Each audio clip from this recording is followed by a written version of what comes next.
You are now listening to Femme podcast with Tessa Markle and Carolina Alvarez. Femme. Hey, Femme fam. Welcome back to another episode of Femme podcast. If you're a new listener or subscriber, welcome. Welcome. We're your hosts. I'm Carolina Alvarez. And I'm Tessa Markle. And we're here, as always, to spill the production tea, talk about our filmmaker experiences, and bring on guests who really can empathize with the independent filmmaker and help us learn a thing or two from their own experiences. And we're also super passionate about using this platform as a space for giving a voice to women in the industry, diverse creators. So there are so many to learn from. So make sure you go back and listen to our other episodes because there's so many. Literally. And by the way, if you are listening right now on your favorite podcast platform, we do highly recommend that you hit pause, head over to YouTube. Our YouTube channel is just Femme Productions, and watch this video because it is a special video episode. And we love to do this every now and then, mix it up a little bit, but it would not be possible without our awesome sponsors, our awesome fans, and our awesome Patreons who have been supporting us and, like I said, make this all possible. And especially, I want to point out those fans that aren't able to contribute financially. We still love your 5-star reviews on Apple Podcast, on Spotify now. So thank you so much for that. And we've got some really awesome sponsors this season. We've got Jambox.io. They provide so much amazing music, so many special effects sounds. Their library is so extensive and they're affordable. And then we also have got Celtics, which we've been using since the very start.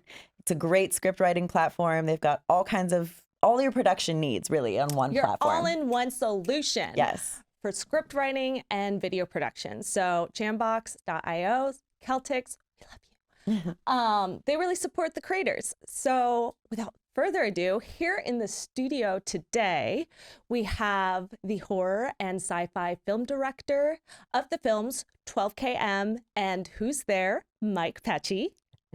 He is also the host of In Love with the Process podcast, also geared towards the filmmaker community. So it's just the best. So on top of that, being a fellow East Coaster, a food lover, a chef, we just had to have him on because he's like basically our favorite kind of person, you know? And, you know, listening to his show and hearing how the pandemic has been an isolating time for us podcasters, we just really felt that this was also the perfect opportunity to invite him here into the studio. So Mike Pecci, welcome. Good morning. Thank you for having me. Absolutely. Yeah. We're good. Thanks for coming on today. We're excited to chat. I just love the fact that I'm out of my little cave and I get to come out and hang out with you. We dragged you out. We Yeah. dragged you out. I'm so happy to. It's nice. Yeah, we've been listening to your podcast. And just for our new listeners who haven't heard about your show, do you want to talk a minute about what it is about and how that flourished? I've got a show called In Love with the Process, which is essentially just a show that catalogs what it's like to be an artist in real life. Because most of what we get in this industry is the Instagram filtered version of what it's like to be a filmmaker or a photographer. And I think that the side effect of that is that it's really easy to get depressed pretty early on. It's very easy to get discouraged really early on. And I think folks have a certain view of what they think the career is supposed to be like, what the lifestyle is supposed to be like. And the realities hit you really quick. And I remember when I was younger, I expected, you know, in my 20s, like 22, 23, I'm like, okay, so I've come out of film school. I'm now going to go Spielberg this and gonna make this really amazing. And it was a pretty hard reality to sort of swallow and just go, look, I have to go back to the beginning. I have to learn all my tricks of the trade. And it's going to take 8 years, at least 8 years before anybody knows who the hell I am and what it is that I do. And so early on, I was constantly aggravated and depressed and fighting that depression. And it wasn't until I just sort of realized, hey, this is normal. This is what it's supposed to be like. Why don't I just take a moment to enjoy the entire process of what this is? And now fast forward to where I am now, I realize that I direct probably 2% of my time. The rest of my time is prep and writing and researching and like networking. And so the other stuff is what most of my life is. Yeah. And so I've just Which been, can be really hard for creators to comprehend that I don't get to do this thing I've loved so every day. much every day. Yeah. At all, really. Yeah. And then, so then what I found when I was younger, I was hunting around because there really was an outlet for it. And so you're listening to like DVD commentaries and you're kind of listening between the lines in between like, I'm really good at what I do. But then it's like, yeah, but then I had this weird moment where I felt insecure. And so I just strove to do a show that I would have guests on, and I would have guests on that are not coming on to promote something, which is actually really difficult to book people because most people like, I've got a new series. I want to come on and talk about it. I grab them on their off time and I go, just come in and talk. Yeah. And let's talk about what life's really like and how have you survived? And it's good. It's good. Yeah, that's like similar to what we've tried to find with guests too, that are people who are working on their craft and they're not celebrities. Some of them are, but you know, it's not about being a celebrity. It's about loving, like you said, the process. They're actually getting to do what they love in some form. Because like you said, there's the whole process of it, but it's about them being really finding a place where they can keep doing that. Because that's where I think for me, I find that's a really big, hard challenge is to keep doing things in the industry related in a way. And then I think the truth of it is it's not like that all the time. It's really hard to keep that up. Yeah. So, and then you're also time. dealing with like your mental health and it, like, well, this all kind of stemmed from, I don't know if you probably have heard the story if you listened to my show. This stemmed from years ago, me almost dying. So like the story is this. Oh, no, I think I missed that one. You haven't heard this yet? No. All right, so All right, grab my let's get little the teacup tea. here and I'll tell you the story. So years ago, I went on a date with this girl and I had known her for a little while. We were friends and she's like, let's go on a date. And she had bullied me into going ice skating. And I've never put ice skates on in my life. I'm from Boston, from the East Coast. You would think that I would have figured that out. I have no sense of balance. I'm terrible at this.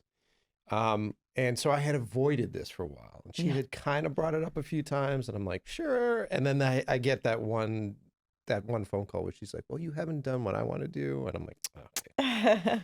All right. And so we go to Frog Pond, which is downtown Boston, big ice skating rink. It's like, you know, the epitome of a romantic movie kind of thing, you know, snow flurries and kids on the ice. And so I'm strapping these blades onto my feet and sneak out on the ice and she's towing me around and she's pulling me around. And she's like, isn't this fun? I'm like, it's really not. Fun for you, maybe. Not for me. It's really not that fun. And I feel like completely emasculated as you pull me around the ice. I just imagine like the scarf trick.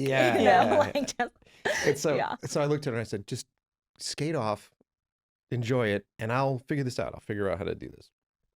So she skates away, and I look at this little 10-year-old next to me, and I watch him push off. And I'm like, okay, got it. So I do the same thing, but I slip, and I go completely back, and I land on the back of my head. And the last thing I hear is an old oak barrel crack, and I'm out. Yikes. And so then... And I take it the old oak barrel is the cabeza. CC. Okay. So I'm out cold. And she tells me the story how the people that ran the ice rink didn't want to close the ice rink down, so they just skated out little orange cones and put orange cones around me as I'm on the ice. And so then she begged them to call an ambulance, and the ambulance came. Do you have pictures? She doesn't have pictures of that. I wish she did. Yeah. Epic. Oh my God. So then the ambulance shows up. I wake up in intensive care. I wake up to a doctor staring at me. He's got a flashlight in my eyes. And he's like, okay, so here's the deal. I'm not going to sugarcoat it. You've cracked your skull. You're bleeding internally. There's a hematoma forming on the top of your brain. And normally what we do is we drill into your skull to release the pressure, but it's on your main blood vessel. So if we drill just a skosh too deep, then you bleed out and you die. So we're going to sit here and see if the bleeding stops, and you should call your family, and we can't let you go back to sleep, and et cetera, et cetera. Shit. So went through this process of 5 days in intensive care or something like that. And it was hallucinations because I couldn't sleep. It was all sorts Yeah. of crazy shit. You were not allowed to sleep for 5 days? They would come in and wake me up, and it was crazy. And so then she stuck with me the whole time, which was great. She's there. And one of the reasons why we're together and I love her so much is that she was just so cool. It didn't make it about her. And I don't know if you've ever been in one of those situations before, but you understand why the people are around you. Mm-hmm. You know, you quickly understand once people start to come in. I can't believe this is happening to me. And I'm like, what the fuck, man? I'm the guy in bed with the, with Right. the head injury. So she was awesome. And then she had to like meet a lot of my family for the first time that way. That's also really like overwhelming and Crazy. Yeah. crazy. Good Very for her. crazy. Hey, I took your Yeah. son on a date. He almost died. So nice to meet you. So we went through this whole process, and side note, I was like so fascinated with my hallucinations because I love scary things, and one of the things I love to do is experience a scary thing and then understand how I'm experiencing it so I could translate it later. So there's all this recorded footage of me just like going, take out your phone, let me tell you what I'm seeing, and I would tell her like all this stuff. Oh my God. And then that thrust me into, so the bleeding stopped, and that thrust me into about 5 months of recovery from like concussions and everything else. Mhm. I can't understand how football players do it. I literally fell on my head and I was Yeah. out for like 5 months. So in that time period, I got to write an early version of 12 km that really sort of stimulated everything.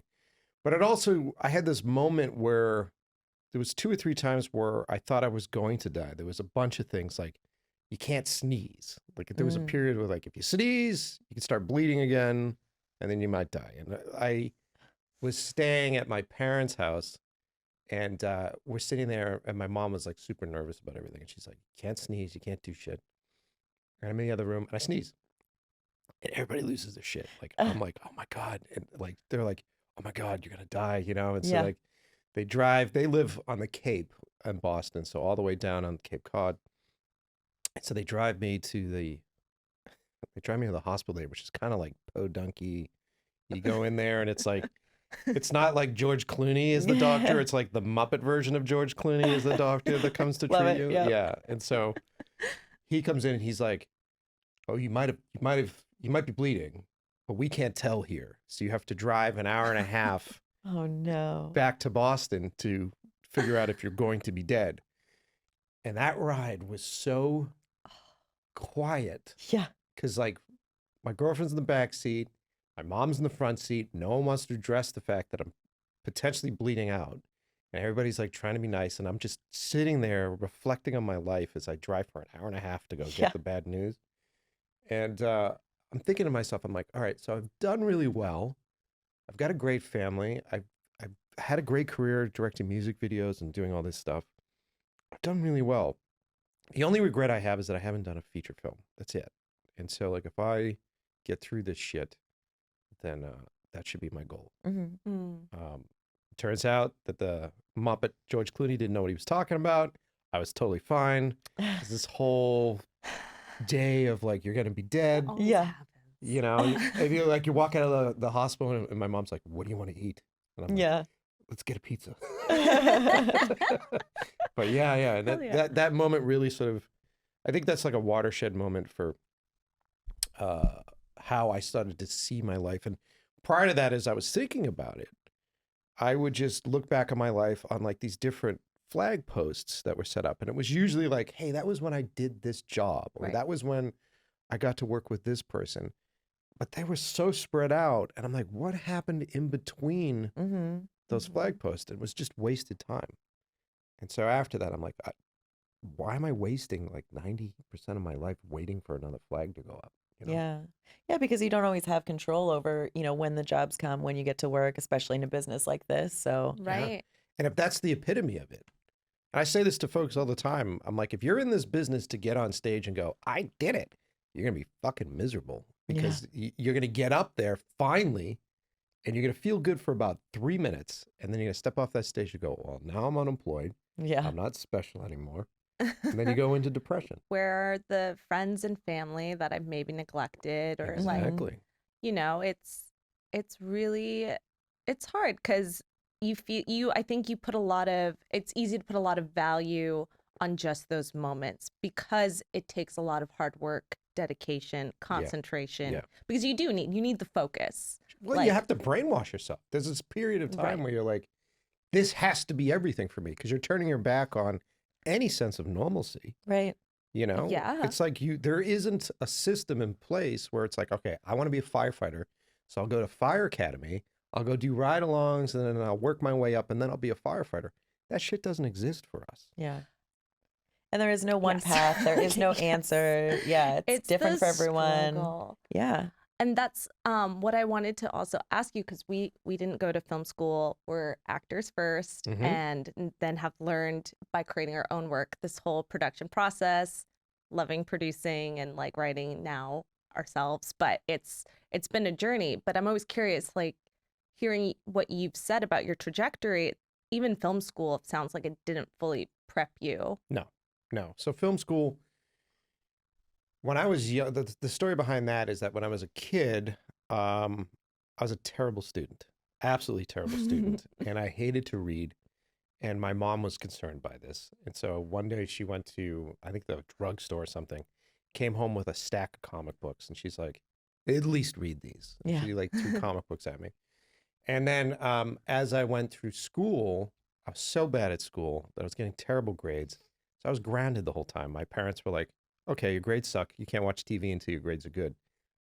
I didn't see any television from like middle school through like high school. So it was like I was completely out of it. And all I did was read comic books. Yeah. And I'm like, I want to be a comic book artist. So I was sketching and doing all this. I didn't know this part of your story. Okay. I knew you like read so and you're such a fan and like wanted to be a comic book artist. I wanted to be one. Yeah. Didn't know it was a reading thing. I don't know if I'm like semi-dyslexic, whatever. So Doesn't matter. Doesn't matter. So I go through the process of applying to an art school. Of course I didn't get in because my grades were shit. And that was like a heartbreaking moment for my mom, where she's just like, you're going to be fucking nothing. You didn't get into school. And I was just like, I don't care. Like I was like that kid. Was like, and I was working in a music store at the time. I'm just going to work in a music store forever. I don't fucking care. Yeah. And not what mom wanted to hear. Yeah. And she was just like, you don't know what you're doing. I'm like, I'm out of here. And so I worked at a music store for years. Really loved that. I loved introducing people to music and introducing people to like emotions and how music sort of timestamps emotions. And so then I'm like, I think I'm going to go to school for radio, because then I can be a DJ and I can be introducing music to people. So I went to a community college, and I remember I had my first radio show late at night. It was like 3 a.m. on the local access thing. And the general manager comes in and he's like, okay, here's the deal. So at the top of the hour, you can play any of the CDs that have a green sticker on them. And at the bottom of the hour, you can play any of the CDs that have a red sticker on them. And I go, what the fuck am I doing here? Yeah. I'm like, come on, man. Like, we have like all these different like internet programs that are going to now be playing music. And this was back at like 2000 or whatever. I'm like, this is a dead end fucking job. Like, why am I doing this? And I happened to be taking a film course for credits. And I remember going into this film program, and we were watching movies essentially. So we watched like Citizen Kane, we watched Blade Runner, watched a bunch of movies for the first time. Yeah. And prior to that, I always tell this story, and a lot of young kids are like, what were you, an idiot? Prior to that, I just didn't even think about how movies are made. And this is way before YouTube. This is way before like most filmmakers sort of patting themselves on the back and showing you how they make stuff. It was kind of a secret. And I didn't think that like Indiana Jones was in my TV box, but I just didn't care. I was like, it's a movie and this is really cool. So when I was in this film course, the professor was like, what do you think about the wardrobe? And what do you think about this? And I went, it was like light dawning on a head, where I go, there's someone that is hired to put clothes on these people. There's someone that's hired to do this stuff. That's fucking crazy. And I realized that it took everything that I loved, the telling a story on a 2D image, which is the comic book world, and then introducing emotion through sound and introducing emotion through music. I went, this is what I want to do. And so I went down to my, I guess, guidance counselor or whatever they call it. Whatever they called it. The good old days. Yeah, I forget. Yeah, it's so it's funny. all ridiculous. And so I get out and I go, I want to be a filmmaker. So let me change my studies to film. And he goes, all right, that's great, but it'll be about 2 years before you can pick up a camera because you have to take all of this accredited course stuff. God. And I'm like, how much does each one of these classes cost me for the accredited course stuff? And he tells me how much they cost. And I'm like, and you need me to do this so that your school stays accredited, so that you stay accredited for this stuff. So I'm essentially paying you to stay accredited for this. And he's like, this is the way the game is. And I'm like, fuck you, I'm out of here. And so I left there and I did a lot of research at the time on film schools. And a lot of the film schools were the same deal, where it's like, you go to like Emerson at the time and you might pick the wrong thing out of a hat and be a fucking boom up while your classmate is directing a piece. Yeah. And you're still paying the same tuition. And I'm like, why am I do this? And so I found the early versions of New York Film Academy back in the day, and they had like very short filmmaking programs. And they claimed that I could immediately get my hands on a camera and immediately start to make movies. And so I went to New York. I had never been to New York. I moved to New York. I moved to a city that I had no connections in. And I was forced to produce 4 short films, and I had to work on, there was 3 other guys in my group, so their films as well, which was crazy. And I ended up aiming more towards the cinematography aspect, and I was shooting all their pieces because no one gave a shit about that. They just all wanted to direct. Direct or act or whatever it was. And so then I was shooting a lot, and the school really didn't teach me how to direct. It taught me how to produce. And so I learned how to like produce in a city that I had no access. So did I go to a real film school? Is this a promotion for those guys? No. Yeah. I'm mad at them, so. It's not a promotion. I mean, if anything, it was just. They're not paying my crew, so I'm not happy with them. Oh, okay. So there we go. There's a lot of scammies. There are a lot of scams out there. There are. So it's always interesting. We ask because film school could be great for, I think, certain individuals. I wouldn't say every single person needs to do it. We didn't go through that. That wasn't our path. But I just think a lot of it does procrastinate the time you could really be out there learning the skills you really need to learn, like producing and then getting your like equipment, understanding that whole world. Like, actually just doing it. For sure. And I think that I get this question daily. Like, should I go to film school? Should I go to film school? Should I not go to film school? And I think the answer is very personal to you. So I've spoken to folks that are like out in Nebraska, out in the middle of fucking nowhere. And there's no such thing as production. And there's no community for production. And I'm like, it might be worth your time. Because then you're going to go to a space, have a reason to go to a space, maybe even room and board at a space that has other people that are going to do productions. That have like a community of other filmmakers.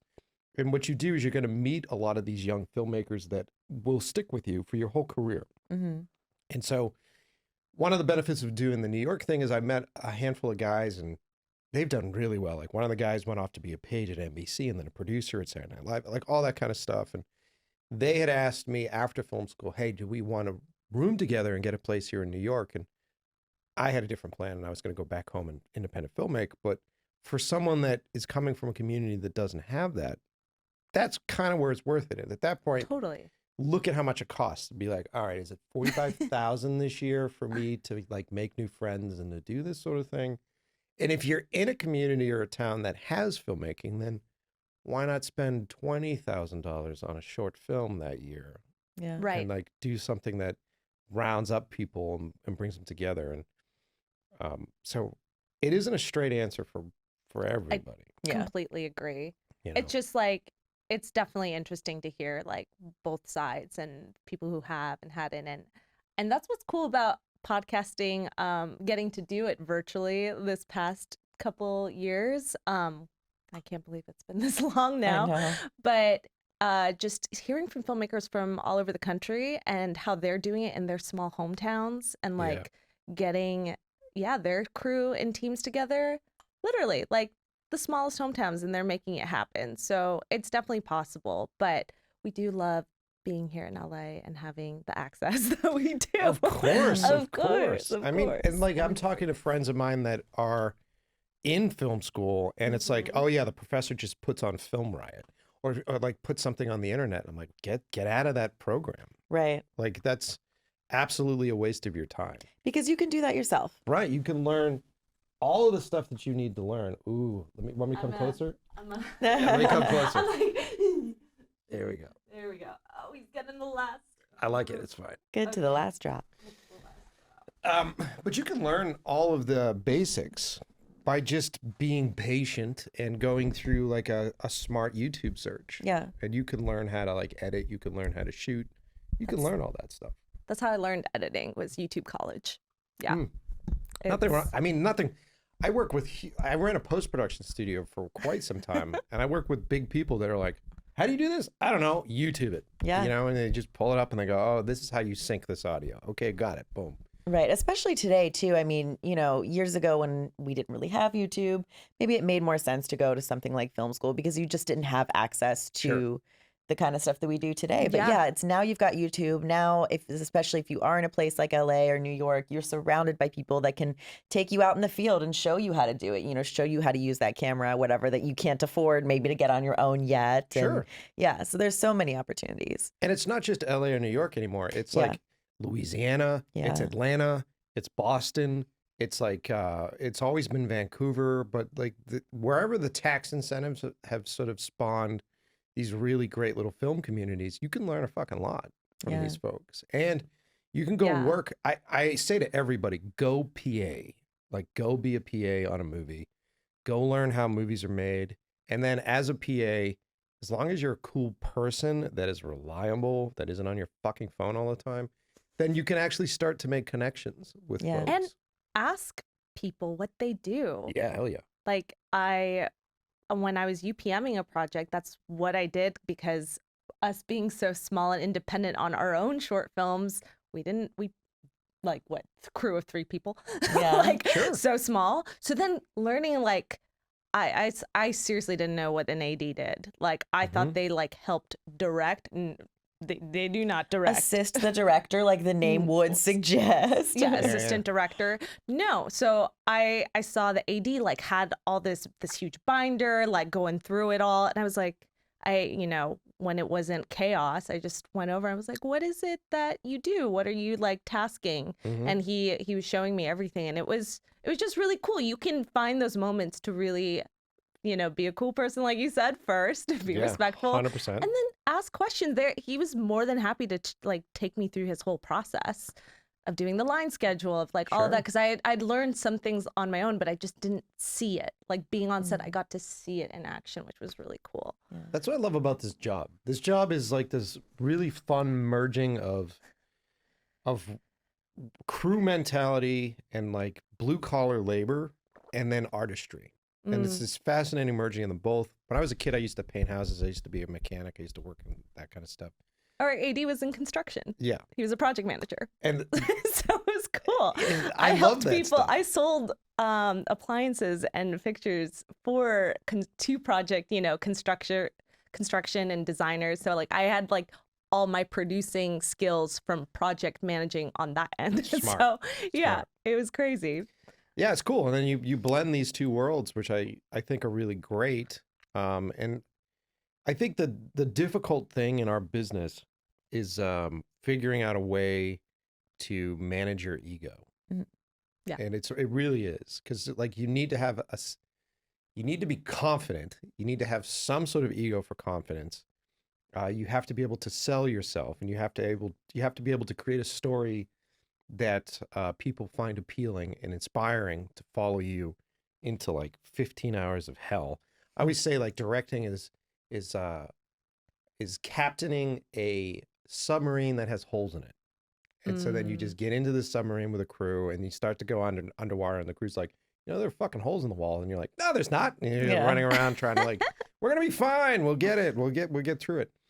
And so it's all about checking your ego, because you have to sell yourself and you have to be this thing on the business side, but then you immediately have to ignore all of it. You have to ignore all the good press. You have to ignore all that stuff. You have to surround yourself with people that are willing to go like, come on, dude. Right. Like, that's what you need. It's like to walk in a room and start to say something, and they go, so you're full of shit today. And you go, oh yeah, Yeah. Cool. And then you just I sort of hear you. I bring hear it that. back down. Yeah. Yeah. And you're like, fuck, okay. All right. So what are we doing today? Oh, we're just playing in front of a camera. That's all Yeah. we're doing today. Okay, got it. Okay, cool.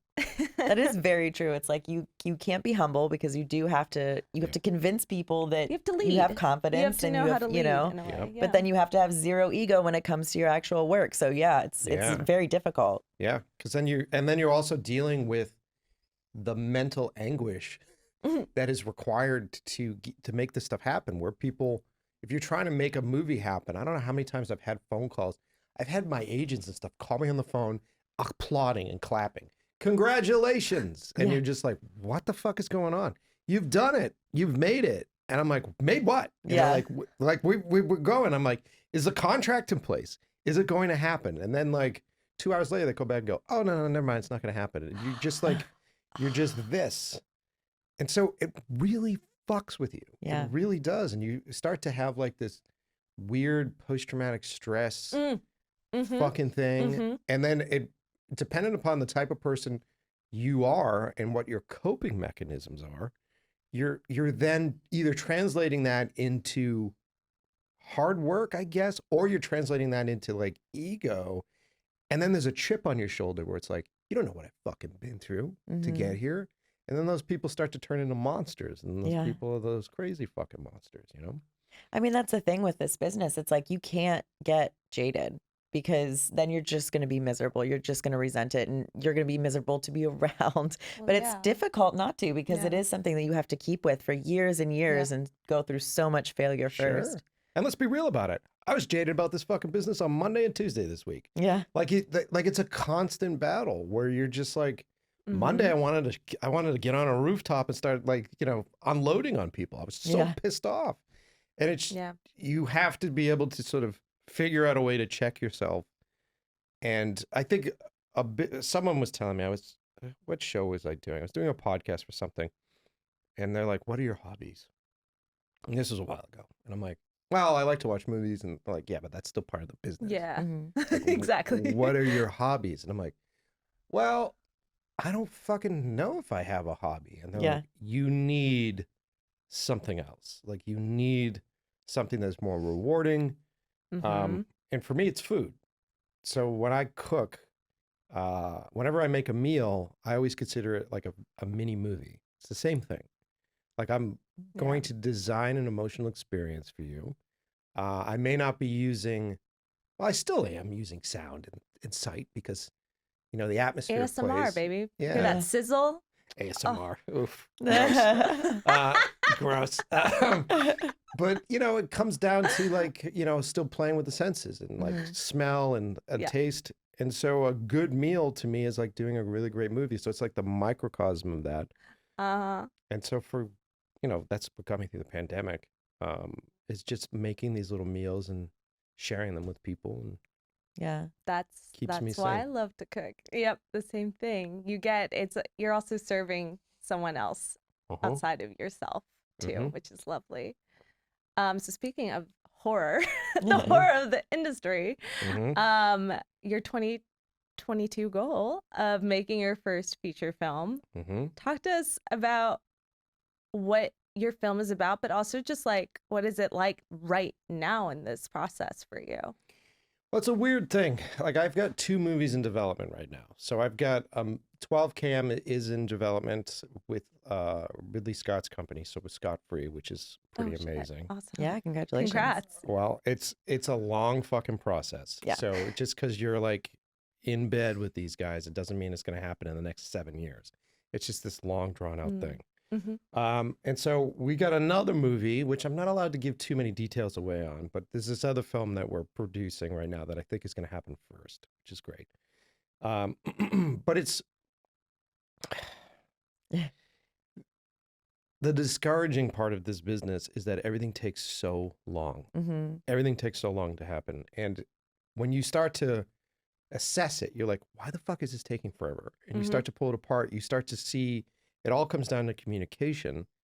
And communication between people has gotten worse with the internet and with texting and with all these different ways of doing stuff. So Now to get a phone call, now to get on the phone or get a group of people together, it could take 4 weeks. Yeah.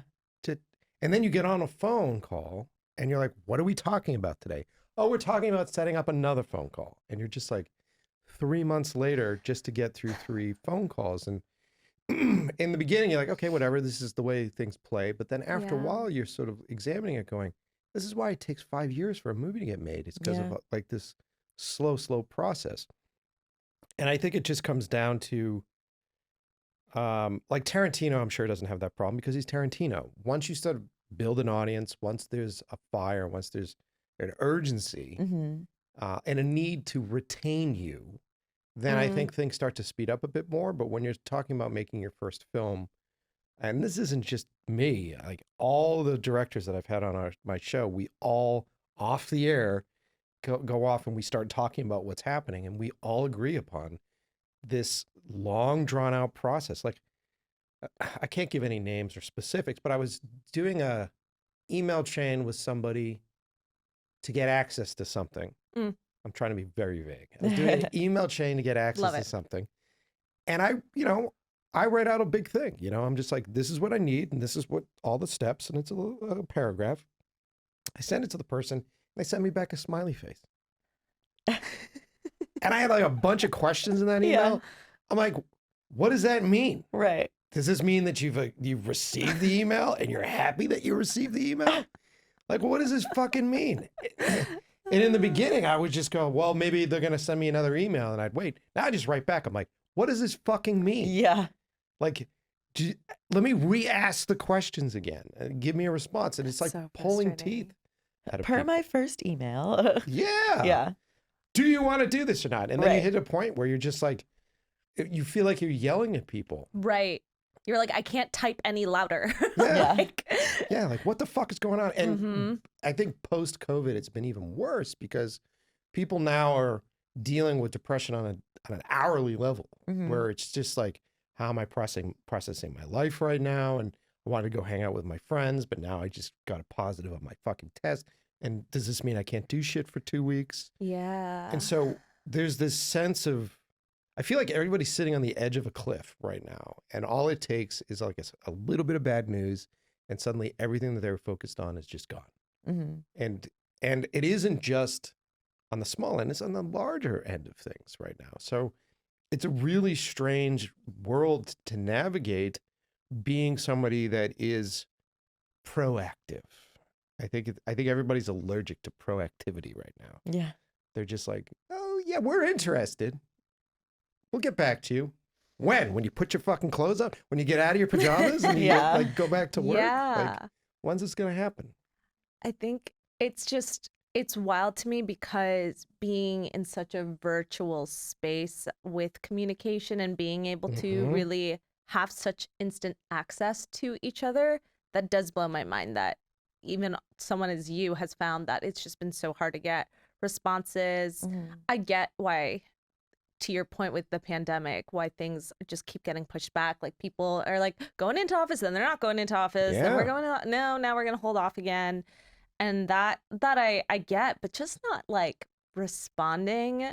Yeah, I've been ghosted for jobs time and time again this past year. It sucks. I'm like, just tell me. Just can you just tell me? Do I have the job? Do I not? Do I have to go now start this whole process with someone else? Like, just tell me. Well, I'm going to make a controversial statement here and say this is pretty much an LA thing. Like East Coast, it wasn't this way. Like East Coast, you get on the horn with somebody and they go, I'm sorry, but I can't do that. That's what you want. You don't want the slow death. You don't want the, let me get back to you. And then they don't get back to you for like 3 months. And you're like, okay, so you just left me bleeding out here in the parking lot. Yeah. You know what I mean? So it is, and not just in our industry. I just went through a fucking nightmare with my healthcare provider and literally had to like it was crazy. I had to try to figure out what the issue was. And so it's like you go knock on someone's door and you're like, hi, I'm here. I have all my forms. I'd like to ask. And they interrupt you and they go, oh, no. Continue through, knock on the next door. And you knock on the next door. And then you knock on the next door. And then it's fucking Alice in Wonderland time where you're just falling down into this rabbit hole.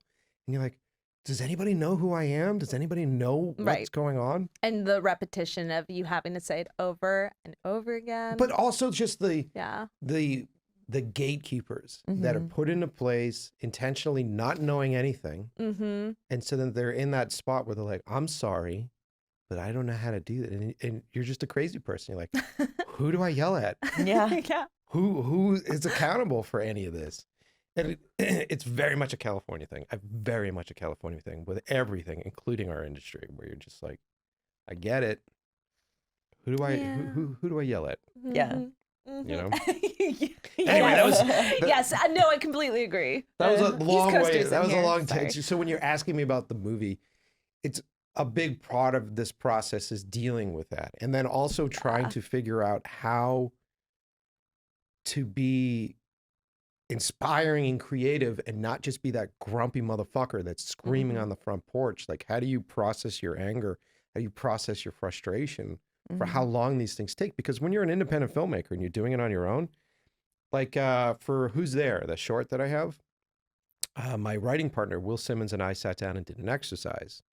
And we were going from studio or from production company to production company with 12KM pitching. And I ended up going to a lot of production companies that I wanted to work for. And I was like, you guys are great. And I would ask them questions like, Yeah. obviously you have a formula here. Like, what's your formula? How do you do this stuff? And I got this formula from this great production company. And I went back to Will and I said, here's their basis. Here's what they do things.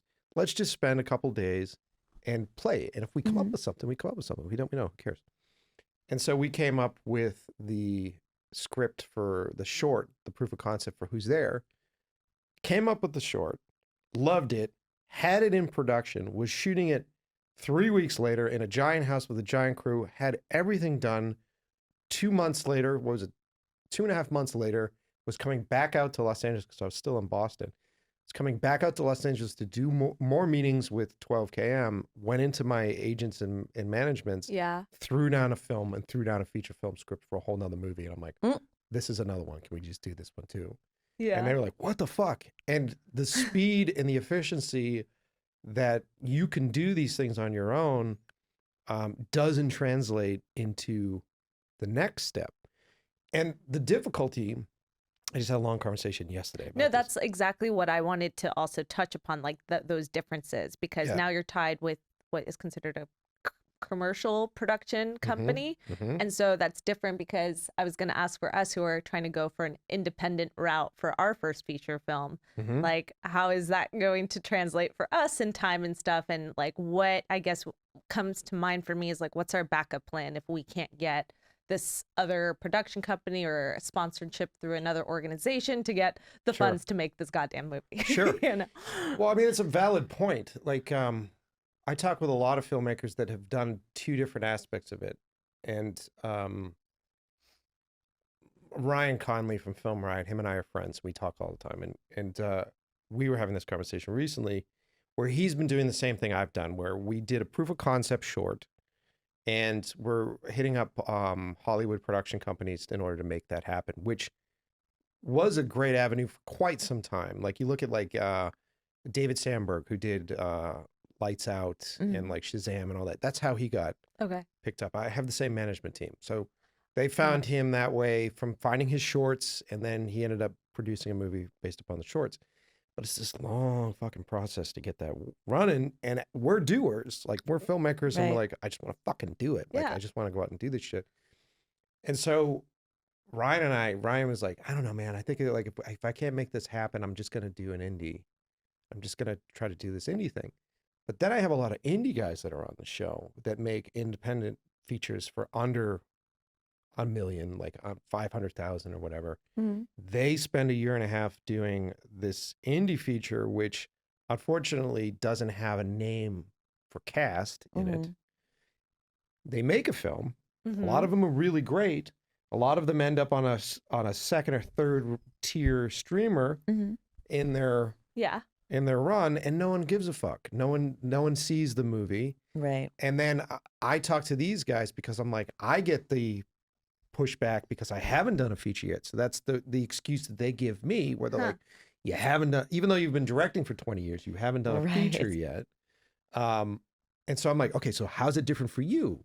Because now you have this indie thing, and they go, it doesn't really change. They just go to the next excuse on their list for why you're not allowed to make a movie. Oh, I heard you talk about this on the show. It's just like, Yeah. oh, like you haven't directed a feature length before, so how can we trust you as a director to come in? And then if someone like us make a feature film, then it's like, but you didn't have a star attached. So Exactly. like, where's that? And we're just hoping with our show, keep growing our own audience, that we can just like fight through it. Because I feel like part of it is just you have to just silence that shit. Of course. Otherwise you Right. won't even try.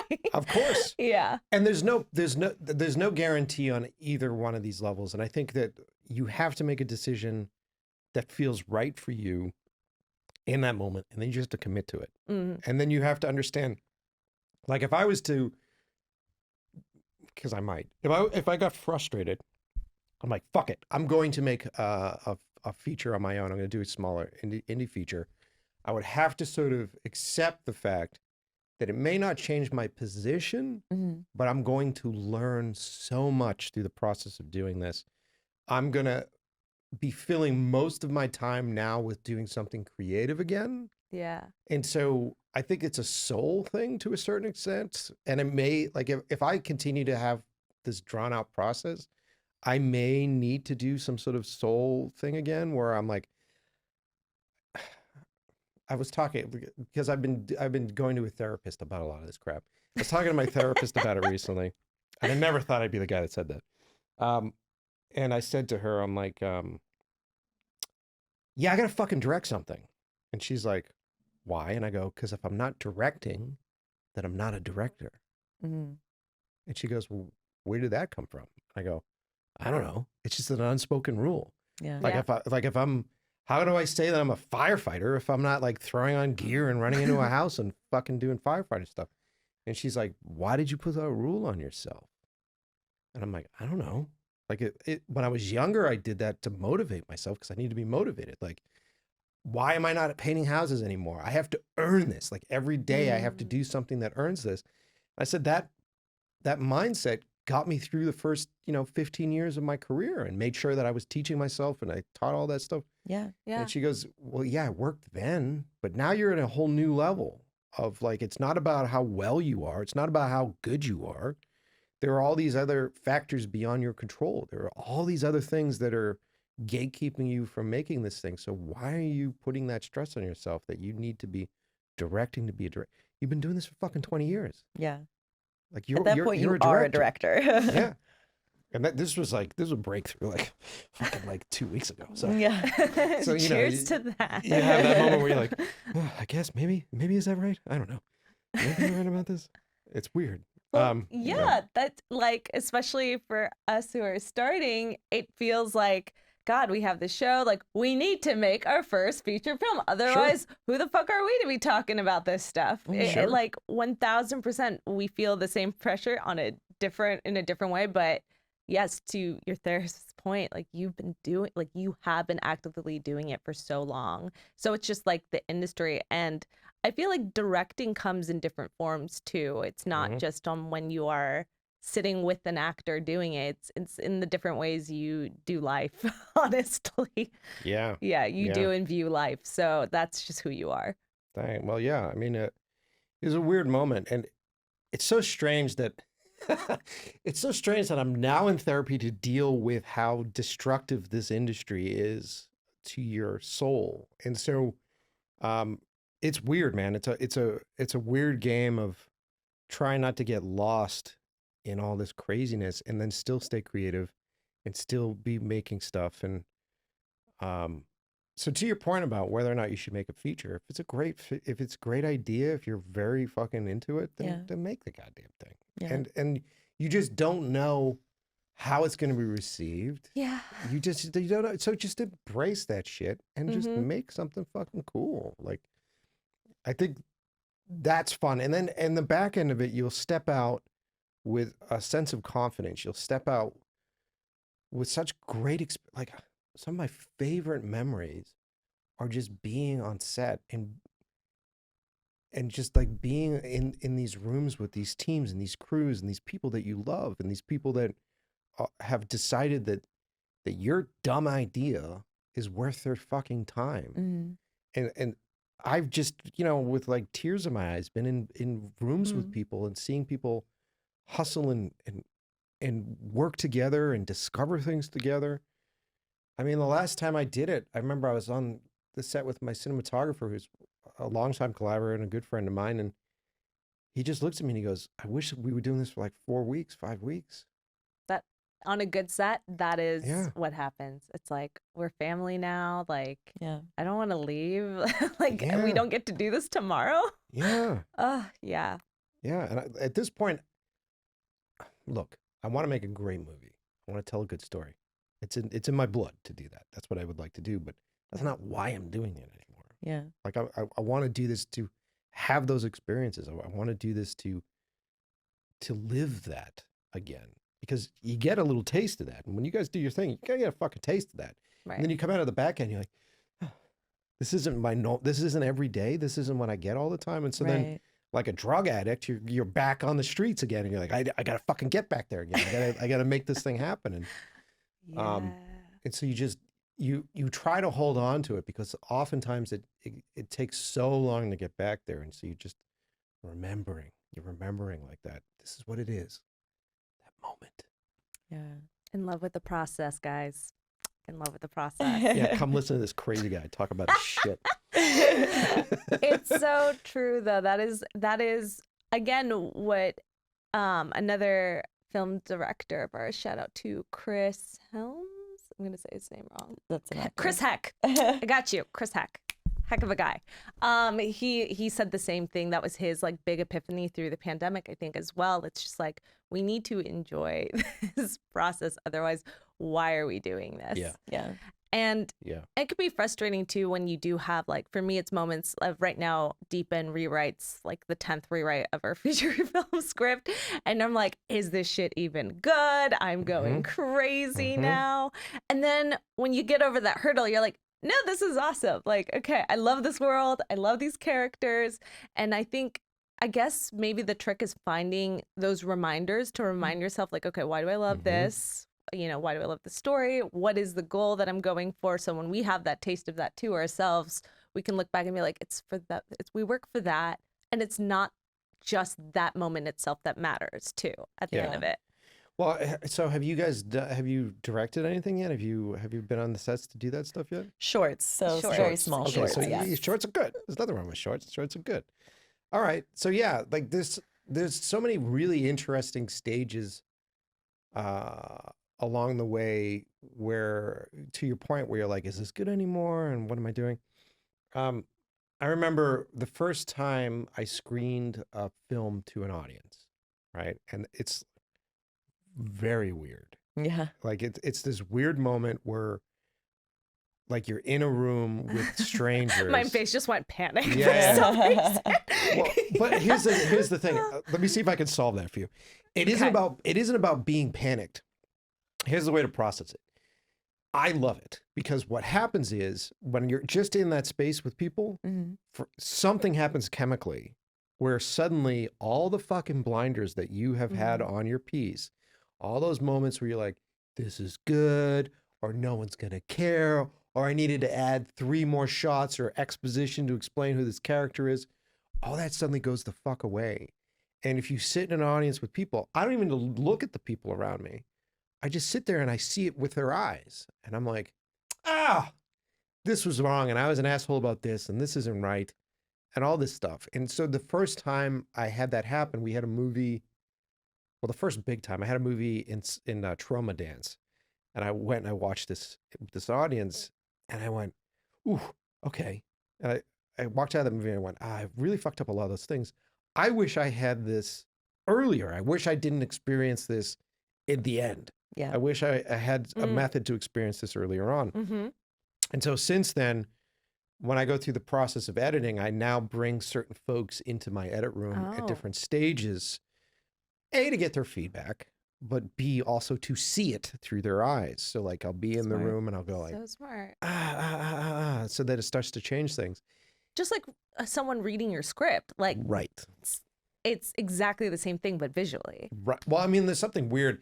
When you're reading a script, it's different because it's a very personal thing, and that one person, and I always hate asking people to read my scripts because it's a real fucking emotional commitment for somebody to like go through it, especially a feature. It's like, can you take most of your We know. day Yeah. Yep. to read this thing that's probably shitty? And, you know, but for film stuff, for anybody, people love watching things and people love being a part of the process of watching things.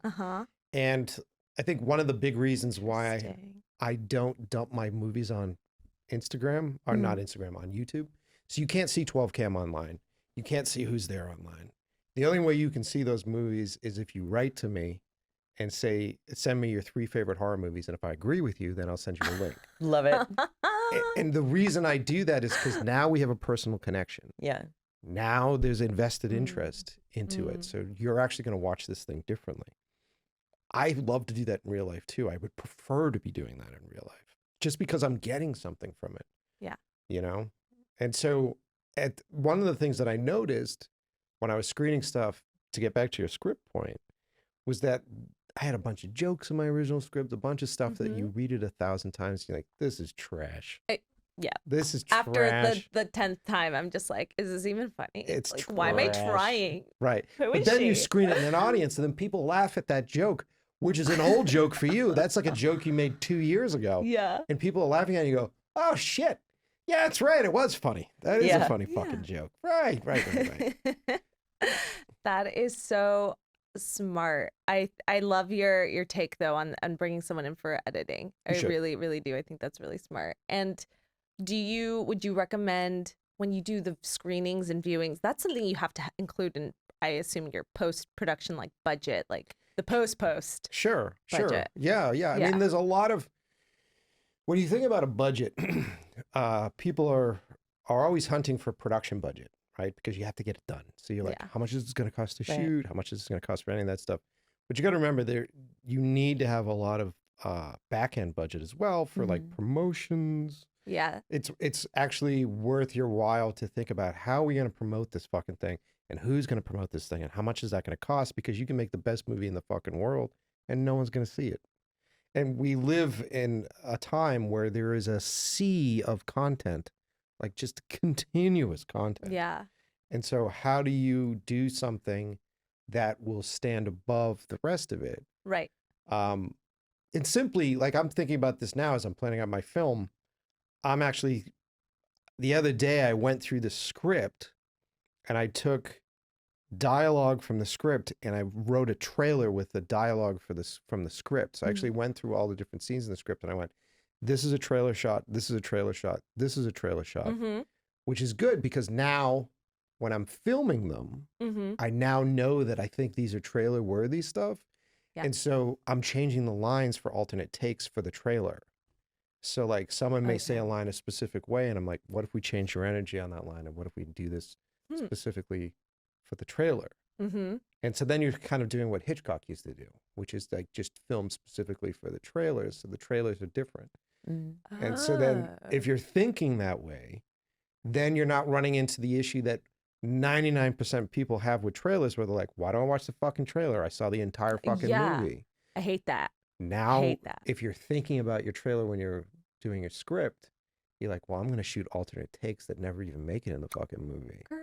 For the trailer. So good. And so I bring that up because you have to be thinking about how it's going to be advertised, how it's going to be seen, how it's going to be put out there while you're making it, you know? Yeah, that's exactly what we're in doing our financial plan breakdown bullshit. That is very important. And you should definitely think about this before shooting and getting into it is like, how much do we budget for that extra chunk? And it's hard as independent filmmakers. You're like, but I know it's so important. And well, yeah, but I mean, you just go talk to the people that you would like to work with. One of the interesting things about Instagram is that you can get in touch with anybody. Yeah. And so like if you talk to the folks that in the future you would like to work with and you start to build a relationship with them, you go, how much does it cost generally to do post-production on a feature film?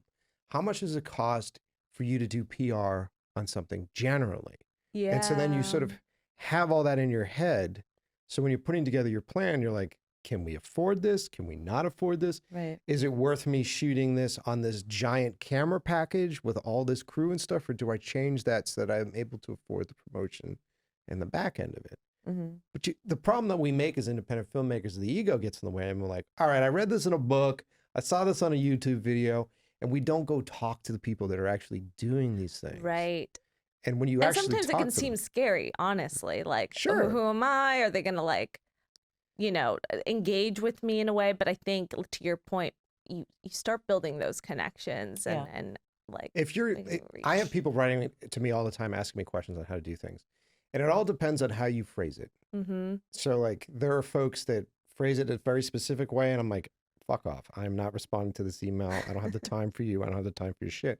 And then there are those people that are just legitimate and that are Yeah. endearing and that are honestly trying to learn stuff. And you're like, Yeah. I really want to help you. Mhm. Social skills. It's unfortunately something that you can't download in an app right now, but learn social skills. Learn how to talk to people.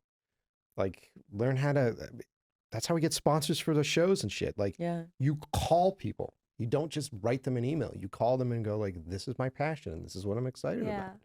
And people will surround you and will circulate around your idea and want to help you with it. And if you're passionate about post-production, if you're passionate about making a movie, you could talk to anybody. And a lot of these guys are trapped in a closet somewhere behind Yeah. a computer. So like you walk into that room, they're like, oh, you want to know about my life? You Yeah. know, and you're like, oh, you want to know about what I do? Oh, okay. Yeah, please come on in. I'll tell you all about it. You know? That's true. Yeah. That's All a fucking process every step of the way. Yes, it is. Very much so. Yeah. Well, on that note, in love with the process. So, listeners, like we mentioned earlier, and you're on all the major platforms, correct? Yes. Yep. Okay. So you can find them everywhere, just Yep. like us. true. But if you want to share any other, ways that people can get a hold of you, see your work, follow you, all of that, I know our listeners would love to hear that. These days, if you want to find me, Instagram's the best place. So I'm on at Mike Pecci on Instagram. If you want to, we're pushing 200 episodes of the podcast now. Wow. So I know that can be daunting. So if you go to inlovewiththeprocess.com, I've curated all the episodes based upon subject material. So if you want to listen to the directors, if you want to listen, and the show isn't just a filmmaking show. The show is essentially a show that celebrates anybody that says goodbye to the 9-to-5 lifestyle. So we have chefs, we have musicians. I have a bunch of really great comic book artists that are coming on, actors and actresses. So inlovewiththeprocess.com is a great place to do that. And if you want to see trailers for the movies that I'm not going to show you unless you ask specifically, you can go to mikepecci.com and all that shit is on there too. So. Amazing. That's awesome. Amazing. Mike, Thank you. this was so freaking lovely. Yeah. Thank Well, you so thank much you. for coming in. Thanks in for the tea. person, Absolutely. For the tea. Yeah, listeners, we brought the tea back. We know you love it. And my little pink flamingo Yeah. cup, I love it. I It's really know. awesome. So, guys, thank you again for listening. We hope you enjoyed. We know you'll enjoy this episode. So remember to also watch it on YouTube if you're listening. Subscribe and while you're there. yes, Maybe leave a check comment. out, I don't know. Whatever you want to do. Whatever, tell us what you like, what you want more of, and we will catch you next time. Cheers. Cheers. Cheers. Woo. Thanks for listening to Femme Regard podcast. If you like what you hear, tune in next time for more tips on the filmmaking business and insightful conversations with industry professionals over tea. We can only grow with your support, so please subscribe, share, rate, and give us a 5-star review on Apple Podcast. If you leave us a great comment, we might give you a shout out on the show.